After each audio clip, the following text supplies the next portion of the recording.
we are continuing, and we have for the better part of a year now, working on completing the jail on the site that it's currently on.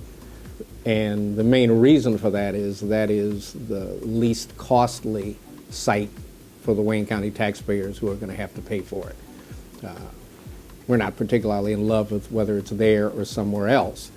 The problem that we're looking at is how do we do it any cheaper? And as far as we can see, the cheapest place to get it done is right there on an existing site. So we're working on that process. We have a contract out now for a firm to come in and do a complete structural evaluation of that jail because, you know, it's been sitting there under the weather for 3 years. And so we don't know if there's deterioration or what would need to be repaired or that. So folks are working on that right now as we speak. When that is finished, our expectation is that in January, maybe February, but probably January, we will put out an RFP, a request for proposals for a firm to both design and build the remaining part of the jail.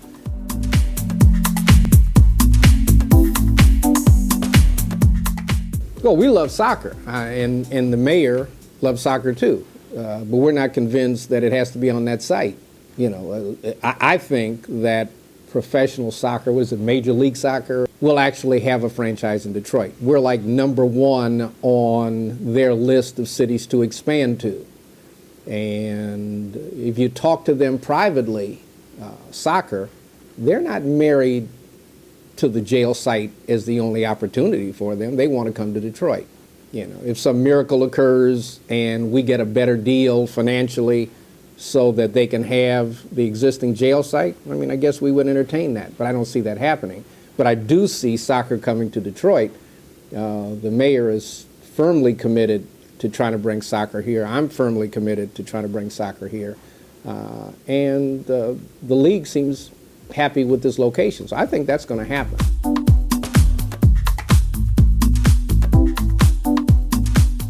First of all, they're not just trying to buy the jail site. As a part of what they want to buy the Frank Murphy Hall of Justice, which is the criminal court building, and they want to buy the juvenile detention facility, which is the county's building for delinquent youth, and the jail site. And by the way, they want to pay, best offer we've gotten on the table is $50 million for all three. We already have $130 million in the site for the jail. I mean, you do the math. I'm trying to finish a jail, period, keep the court building, keep the juvenile detention facility. His proposal is to buy all three so that I have to create 3 new buildings. Who's going to pay for them?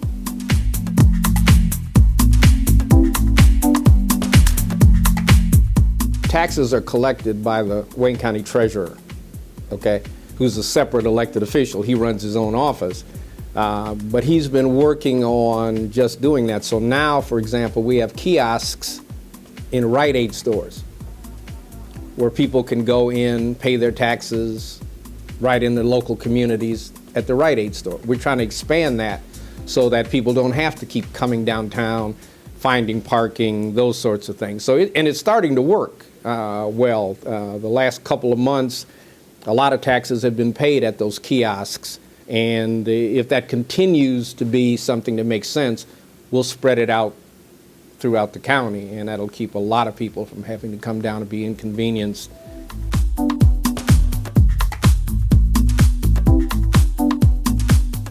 In order to be an effective leader, you've got to have ties to all communities.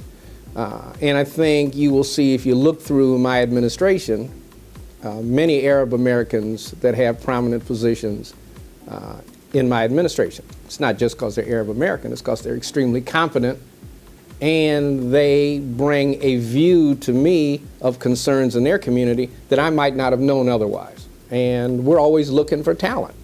I mean, we have recruited in the Yemeni community, and we want to make sure that people in every community know that those jobs are available. And so Assad Turfi, for example, has done that on many occasions, taken the applications and the announcements into the community to say, look, leaders, would you pass these around to people at your mosque, people at you know in the community and see if anybody's interested in it. So that's a starting place.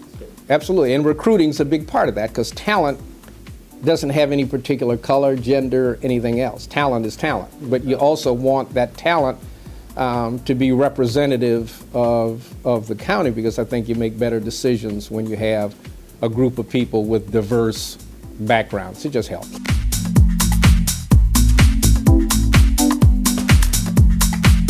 I think the main thing we've established is economic stability. And I think if you ask anybody 2 years ago, they would have told you, well, those guys are either going to have an emergency manager or they're going into bankruptcy like Detroit. We know it's coming. I wish they'd go ahead and get their act together. I don't think anybody thought that we would have been able to, in really 18 months, change the financial condition of this county as much as we have. I mean, we've gotten rid of an $82 million accumulated deficit. It's gone.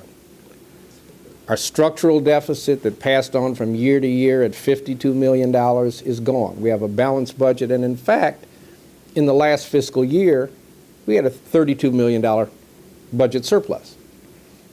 We have cut probably $800 million off of our liability in healthcare, what they call OPEB, by restructuring it. Now we want to finish the jail project.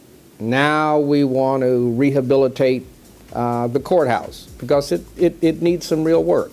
We have 2 jails that are, for all intent and purposes, starting to fall apart.